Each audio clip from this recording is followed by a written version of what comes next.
அவங்களுக்கு என்னென்ன வேலை? அவங்களுக்கு வேலை இல்லை, மிரட்டுறதா அவங்களுக்கு வேலை. அதனால் திரும்ப திரும்ப நான் சொல்வது இதுதான், அண்ணன் திருமாவளவன் அவர்கள் முதலமைச்சர் ஐயாவை போய் சந்திக்கிறாங்க. சந்திங்க. முதலமைச்சரை சந்திச்சு என்ன சொல்றாங்க? அவர் கார்ல போனாரா? இன்னைக்கு பல வீடியோ நாம பாக்குறோம், தனியார் தொலைக்காட்சி நிறுவனம் பல வீடியோ போட்டு காட்டுறீங்க. அந்த டூ வீலர்ல கார் அடித்தது மிக தெளிவாக, தெல்ல தெளிவாக நமக்கு தெரியுது.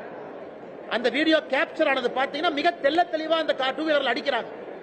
அதெல்லாம் மறைச்சிட்டு இன்னைக்கு அண்ணன் திருமாவளவன் அவர்கள் ஸ்டாலின் அவங்கள போய் பார்த்து, இது எப்படி இருக்குன்னா இவர்களை காப்பாற்றிக் கொள்வதற்காக ஆட்சி நடக்குது.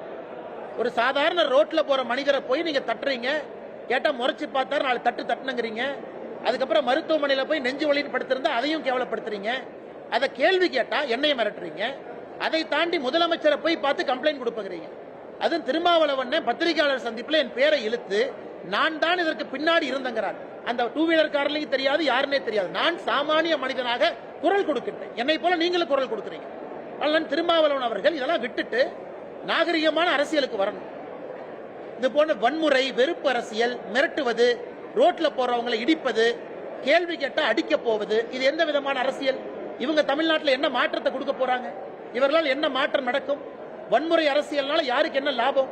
அதனால அதற்கெல்லாம் நாங்கள் பயப்பட போவது கிடையாது. உங்களுக்கு தெரியும், அண்ணாமலை பொறுத்த வரைக்கும் ஒரு அடி அடிச்சா 2 அடி கொடுக்குறாள். மொத்தம் மாதிரி வாங்கிட்டு போற ஆள் இல்ல. அதனால அதற்கும் தயார் தான். நீங்க வரனா வாங்க.